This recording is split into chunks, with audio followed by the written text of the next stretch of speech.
Okay, so on number 7, a flat key is to be used in a 50 millimeter diameter shaft that will transmit 2.5 kilonewtons of torque. If the bearing stress of the key is 450 MPa, so bearing stress, okay, that is compressive. Compute the cross-sectional dimension of the flat key to be used using key length of 22 mm. Oh. Sir, kung hindi natin naintindihan, again, balik tayo sa basic. Mag-drawing tayo. For number 7, i-drawing natin yung key. Flat key.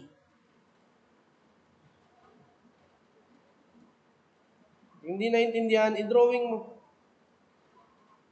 Makatulong sa yan. Okay?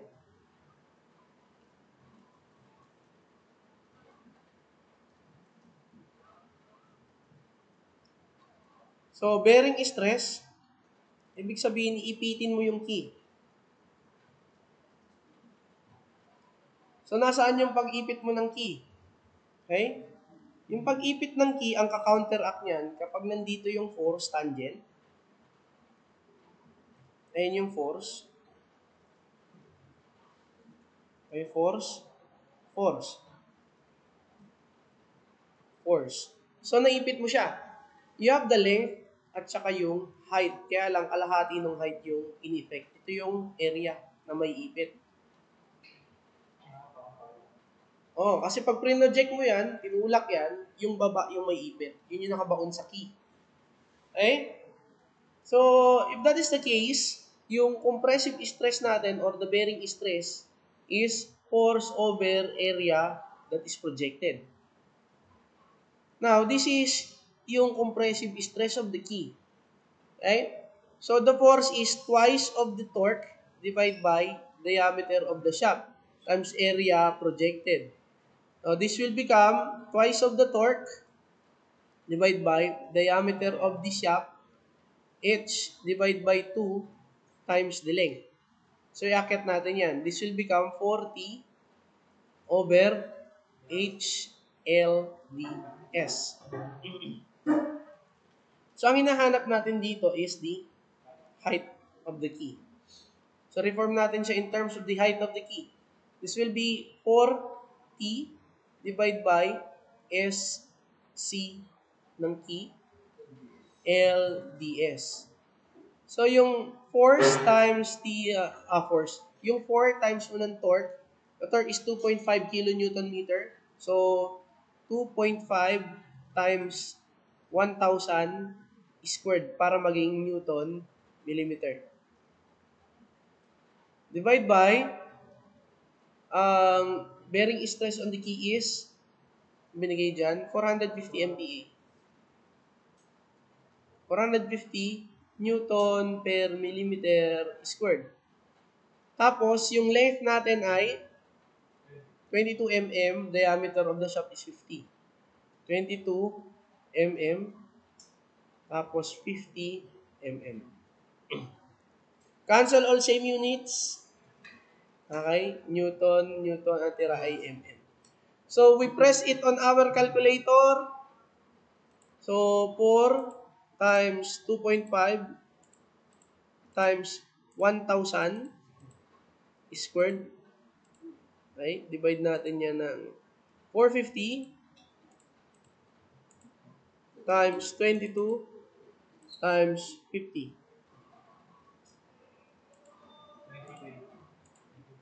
So, that is 20.20 millimeter. Check natin if tama. Tama naman.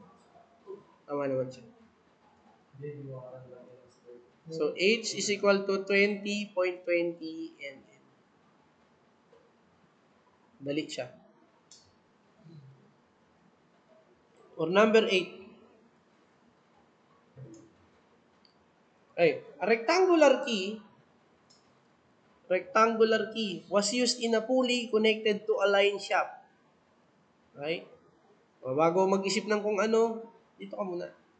So, 18 kilowatts at 450 RPM.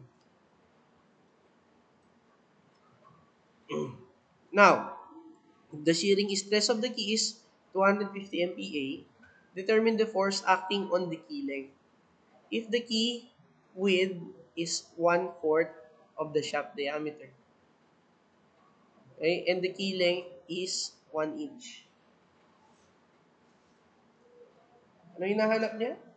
The force acting. Madali yan. Sir, punta muna tayo sa mga pwede nating gamiting equation. Meron tayong power is equal to T N over factor. Wala tayong torque. Okay? Tapos meron tayong shearing stress on the key. The shearing stress on the key is 2T over WLDS. Okay? Remember that. But yung W mo is diameter ng shaft over 4. Sir, saan nakalagay yun? Binigay sa'yo dito. The key width is 1/4 of shaft diameter. Okay? Sir, hanapin ko yung force. Okay lang ba? Ano yung mahanap mo dyan? Mahanap mo ba yung diameter ng shaft? May binigay ba ang diameter ng shaft? Wala. Walang binigay yung diameter ng shaft. Tapos, wala ka ring torque kasi kakunin mo sa power. So, let us look for the diameter of the shaft. Ito, yung torque dito is power times factor divide by N. Pwede ko ipasok yun dun para makuha ko yung diameter of the shaft. So, dito muna ako pupunta sa diameter of the shaft. Okay? Yung SS natin is equal to twice nung power times factor divide by N. Divide by, yung W natin is DS divide by 4. So, pwede natin gawing 0.25, tama? DS. Tapos, may isa pang DS, squared, L. Ang kailangan ko ay diameter of the shaft. So, diameter of the shaft is equal to,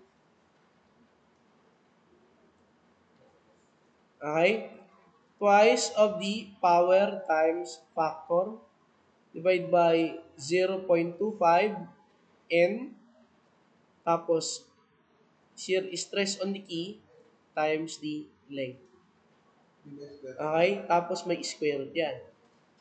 Makuha ko muna yung diameter of the shaft. So, the diameter of the shaft is twice, ano yung power na binigay sa'yo? 18 kilowatts at 580 RPM. 18 kilowatts. The factor is 9549123 Newton millimeter RPM every kilowatt. Okay. 0.25, yung N natin is 580 RPM. Okay. Yung shearing stress of the key, binigay ba? Yun, 250 MPa. Okay, Newton per millimeter squared nila. Newton per millimeter squared. Tapos, the length is 1 inch. Alam naman natin ang 1 inch ay 25.4 mm. And then, kunin natin yung kanyang square root. Cancel all same units. Newton, Newton, RPM, RPM, kilowatt, kilowatt, millimeter, millimeter. So, ito yung matitira. So, calculate. Hindi pa tapos yan, ha? Sunod pa yan. So, 2 times 18 times 9549123 0.25 times 580 times 250 times 25.4. So, the answer is, hindi pa tapos to, ha? So, 19.3223 mm. Store mo yung value kay A. Kasi ang hinahanap natin dito ay yung force tangent. So, the force is twice of the torque divided by diameter ng shaft. Yung torque naman natin is twice of the power Okay? Times factor, divide by N, diameter ng shaft. Okay? So, twice of the power natin is 18 kilowatts times 9549. 1, 2, 3 Newton millimeter RPM per kilowatt divide by 580 Newton per millimeter squared tapos yung nakalagay kay A. So, cancel all same units. Ang matitira ay newtons. Pero para ang kilonewton ang kinukuha niya. So, ang gagawin natin, multiply natin ng 1,000 newton per kilonewton. Cancel all same units. Kilowatt. Okay?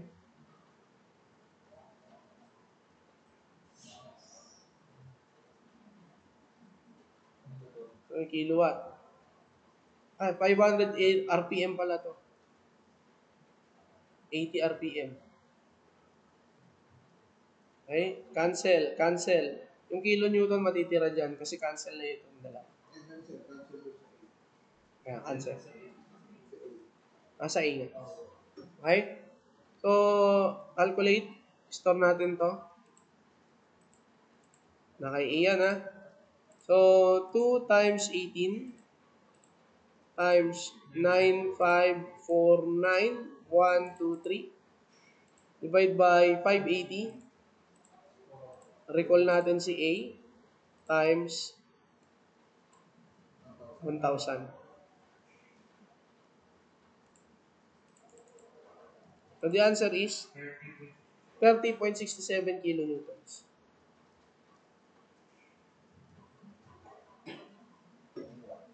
Basic. Okay, proceeding to the next problems.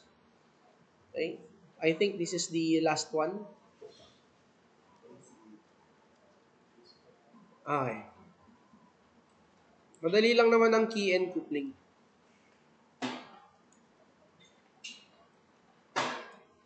So, for number 9, sabi dyan, a 7/16 inch height, okay, height kagad to, by 3.5 inch length flat key is keyed to a 2.5 inch diameter shaft. Compute the torque developed in the key if the bearing stress allowable is 28 KSI. So, diretsahan na ang calculation ng number 9. So, for number 9, bearing stress, so SC, compressive. Force over area projected. Okay? So, compressive is ito. So, this will become 4T over HL diameter ng shaft. Okay? Ang hinahanap natin is the torque. So, the torque is equal to SCK times HL diameter ng shaft. Okay? Divide by 4. So, the torque is, ano yung compressive na binigay sa dyan? The compressive is 28 KSI. So, 28,000 pound per inch squared. Yung height natin is 7/16 inch. How about the length? 3.5 tapos 2.5. 3.5 inch, 2.5 inch. Divide by 4. Cancel all same units. Tignan natin yung unit niya ay dapat pound inch. So, the torque is, calculator, so 28,000 times 7/16 times 3.5 times 2.5 divide by 4. So, the answer is 26796.5. 88 pound inch. So, basic yung number 9. About number 10. So, solve natin ulit. A rectangular key is used in a pulley connection to transmit 120 kilowatts of power at 1,300 RPM. So, on a 55 millimeter shaft diameter, you determine the force required to remove the shaft from the hub if the friction is 0.5. Okay? So, paano kaya ito? Alamin natin yung force. Pag nakuha mo yung torque, okay na yan. So, rectangular key. Okay?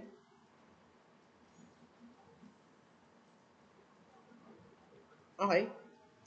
So, for number 10, wala kasi akong, ano yan, wala akong notes. Oh. Nabasa ko lang siya. Okay? So, yung force natin, saan ba nagmula yung force? Force is equal to twice of the torque over diameter ng shaft. Yung torque natin, saan magmumula yan? Sa power. Correct. Torque is power times factor times N. O, di pasok natin dito. Ang hinahanap is to remove the shaft if the hub has a frictional coefficient of 0.5. Okay.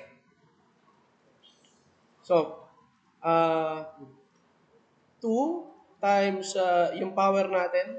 Binigay na power dyan. The power is 120 kilowatts. Tapos factor natin, 9,549 Newton millimeter RPM per kilowatt. Divide by N tsaka diameter ng shaft. Ang N natin ay 1,300 RPM. Okay. Tapos, yung ating diameter of shaft is 55 mm. Ang kailangan ko ay kilonewton. So, you have 1,000 Newton per kilonewton. Cancel all same units dito. Newton, Newton, RPM, RPM, kilowatt, kilowatt. Okay? Ang lalabas is kilonewton. Kaya lang, remember, meron tayong coefficient of friction. So, 2 times 120 times 9,549,123. Okay? 1,300 times 55 times 1,000. Hindi pa natin makuha yung saktong sagot dyan. Okay? Kung gagamitan natin ng frictional coefficient, kalahati lang yan. Okay? Pero, nakuha naman natin yung sagot. So, the force is 32 kilonewtons. Basic again. Number 11. Okay? An 80 millimeter diameter shafting,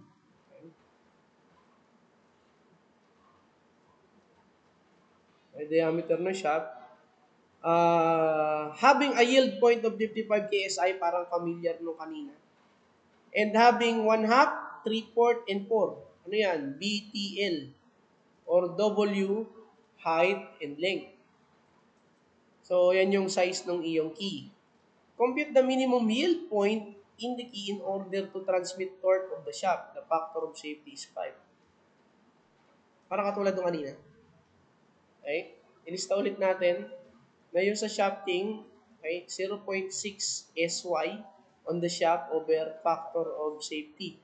That is equal to 16 T over pi diameter of the shaft cube.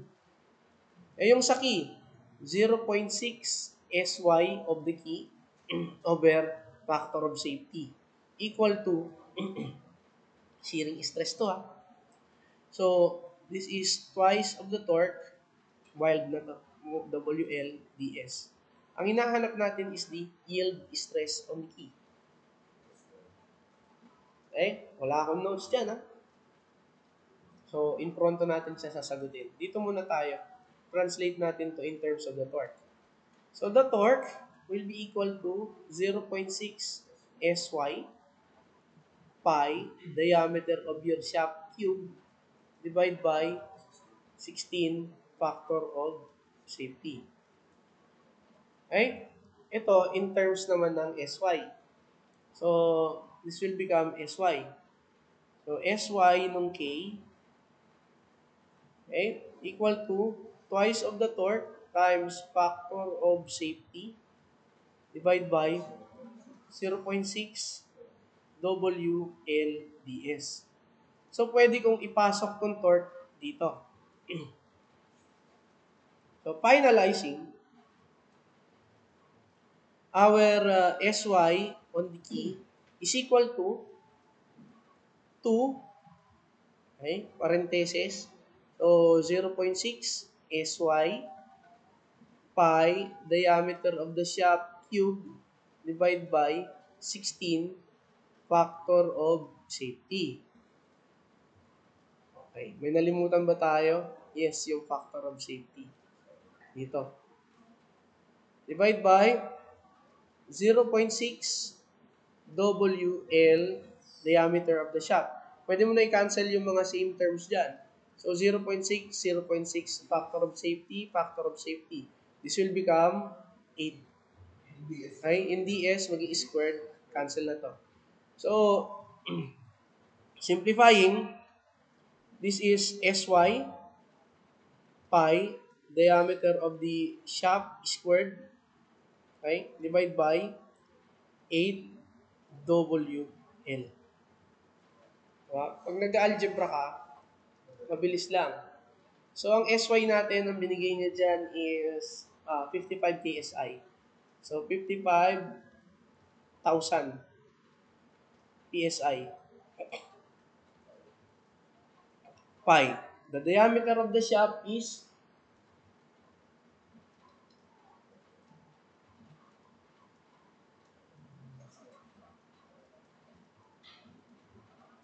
patay tayo, wala tayong diameter ng shaft.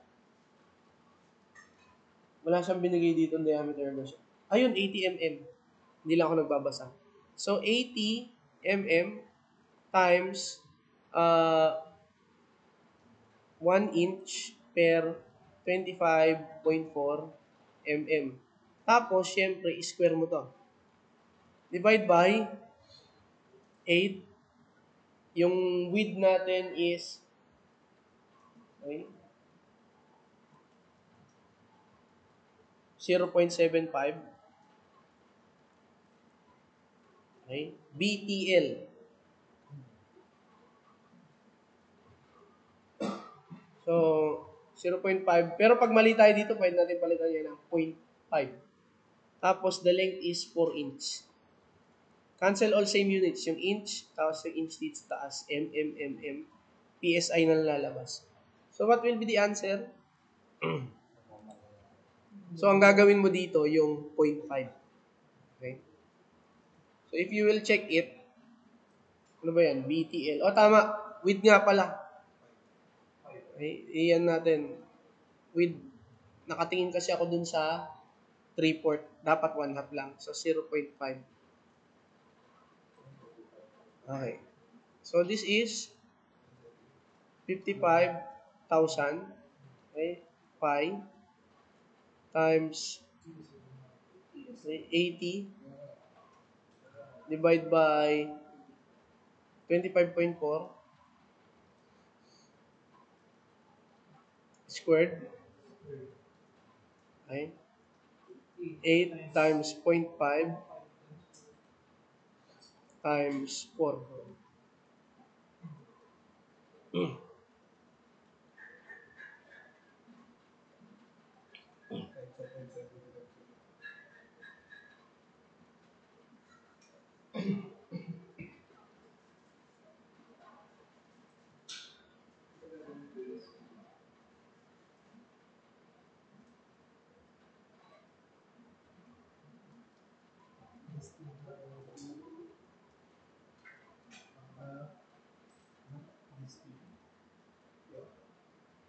So, ang nakuha natin sagot ay, no, not this one. 107.20.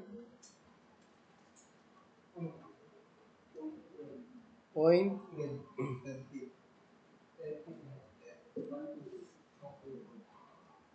128 PSI.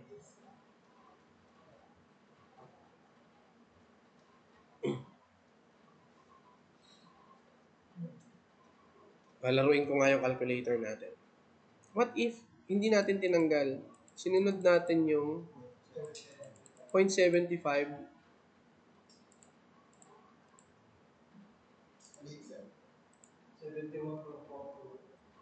tapos divide mo na 0.6.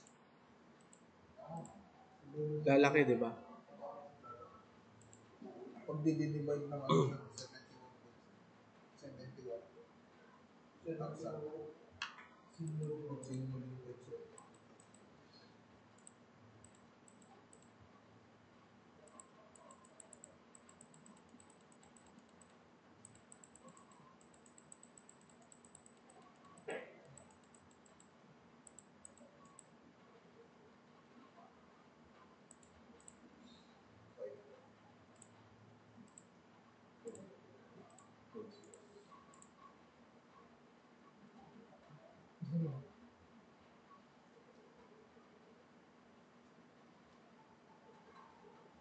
Ibalik, babalikan natin yan. May sagot naman tayo. Minsan mo dapat 85. Siguro 0.5. Parehas lang naman nung solving natin siya kanina eh. Parehas lang ginawa natin. Anyway, ay kung yun nakuha natin sagot, eh parehas lang naman ang method. So, be it. Yun na yun.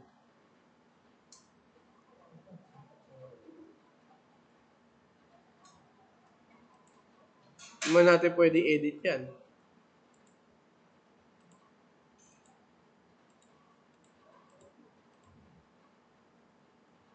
Okay? So, balik tayo dito sa number 12. So, I think this is the last problem for your keys. A flat key is to be designed for 75 mm diameter shaft, which will transmit 200 kilowatts at 420 RPM. If the allowable shearing stress is 220 MPa and the key width is 18 mm, find the length of the key. So, shearing stress lang to. Or number 12. Magmumula tayo sa power. Power is Tn over factor. Tapos, shearing stress on the key. Okay, wala naman siyang binigay na safety factor. Kaya, diretso tayo. That is 2T over H. Hindi. 2T over 4 WLDS. So, i-reform ko ito ng torque is equal to power factor over N. Tapos, ang kukunin ko dito ay yung L. Reform ko rin in terms of L. So, L is equal to 2T over SSK WDS. Okay, pagsamahin ko yung dalawa. So, the length of the key is twice nung sa torque. Power times factor divide by N SSK WDS. So, the length is 2. Yung power natin na binigay dyan is 200 kilowatts. 200 kilowatts. Tapos, yung factor is 9549123 Newton millimeter RPM every kilowatt. Okay? Divided all throughout by this expression. So, N is 420 RPM. Yung shearing stress on the key is 220 Newton per millimeter squared. In W, the width of the key is 18 mm. And then the diameter of the shaft is 75 mm. Canceling all the same units, mm squared, rpm, kilowatt, newton, and newton. So the answer is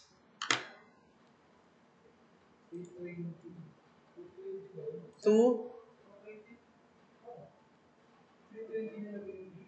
times 200 times 9549 tapos sa 420 RPM times 220 times 18 times 75. 30.62.